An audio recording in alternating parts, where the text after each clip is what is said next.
going to help me with our floor complex today. We are going to do this just standing in one place so that the iPad can see everything. But when you do this with your kids, they should be lined up in 2 or 3 different lines, and you are letting them go one at a time. So what I like to do is when they're all in lines, if you have like 3 lines of 3 kids each, so 9 kids total, you'll go, all right, who's my first line? And they'll all raise their hand if they're in the first line. Who's my second line? That way when we go and do these skills, you can say first line, go ahead, second line, go ahead, third line. That way they're just staying spread out, and it's a little bit more controlled. But we are going to start with T-levers first, so turn sideways. In their T-lever, they should be starting in a lunge shape. Their belly is pulled tight. I always tell them to try to reach up to the ceiling as high as they can, and that helps grow their shoulders up. We don't want to do an arch shape and like relax. This is not someone that's ready to do gymnastics. So when you walk over to them, you're gonna pull their arms up and go, let's reach way up high to the ceiling. And that extends their line through from their hips all the way to their fingers. When we do our T-levers, arms squeezed by their ears, they go down and we form a capital letter T shape.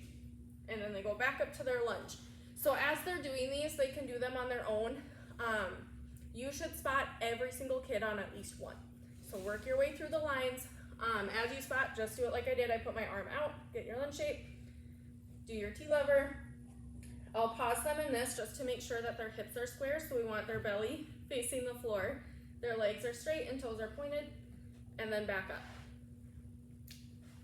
Our next one, we're gonna do our needle kick. So it's the exact same start, stop. They will pass through their T, so they should hit their T-lever shape, their hands go all the way to the floor, leg is coming back, and then they go T to lunge. Again, you should spot every single kid one time on these. We are looking for control in these. These ones are gonna be hard, especially for our newer kids. Keeping their arms by their ears is gonna help them not wobble, legs straight, and squeezing their bellies tight. I always tell them to pull their belly button in, and that brings us that rounded shape versus a relaxed belly. Next we are doing our mini handstands or levers. If you have kids that are ready to do full handstands, you can let them know that individually. We just don't want them falling over, going sideways. That does not benefit them. I would rather see baby handstands working up to a good handstand with good form.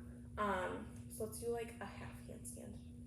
So same lunge, it's all the same steps. T-lever, needle, their feet just come off the floor. Hop up and back down.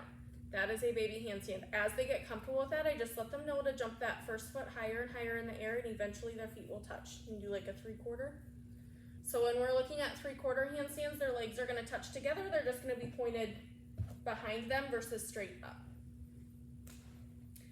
Let's see, next we have forward rolls. In our forward rolls, every single time before they start, you are gonna look at all the kids and you are going to explain a forward roll to them no matter how many times they have done it. When we do our forward rolls, you can ask this as a question too. Does our head touch the floor? Yes.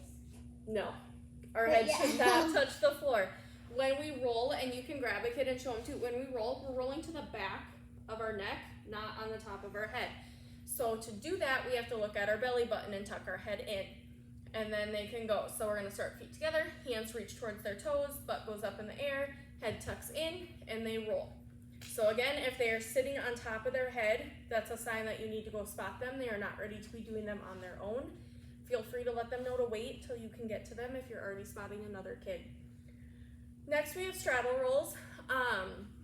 These ones can be a tough one for the kids, but they are great for arm strength, leg strength, hip development, teaching them how to rotate their bodies.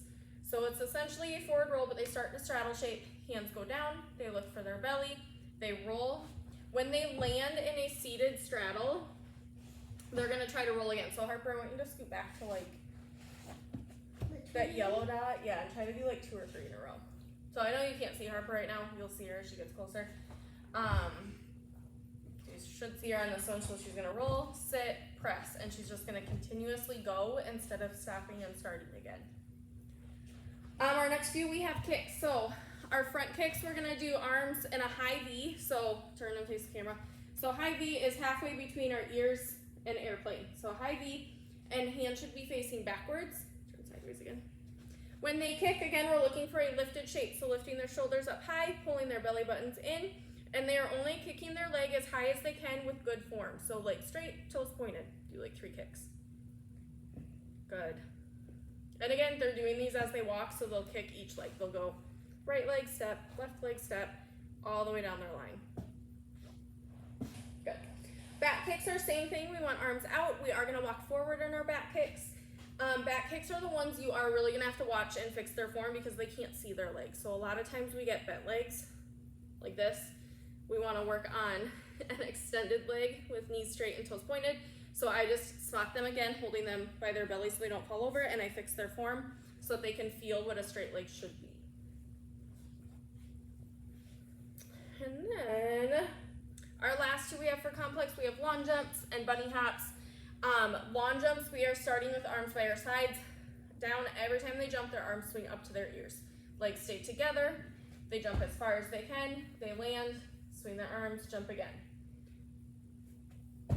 Good. Bunny hops, we are putting arms up by our ears. We're squeezing ears tight. Legs should stay straight, and they are working on pushing through their toes. So you should see a toe point every single time their feet come off the floor. And then we're keeping our legs nice and tight, moving down the floor. And that is all for complex.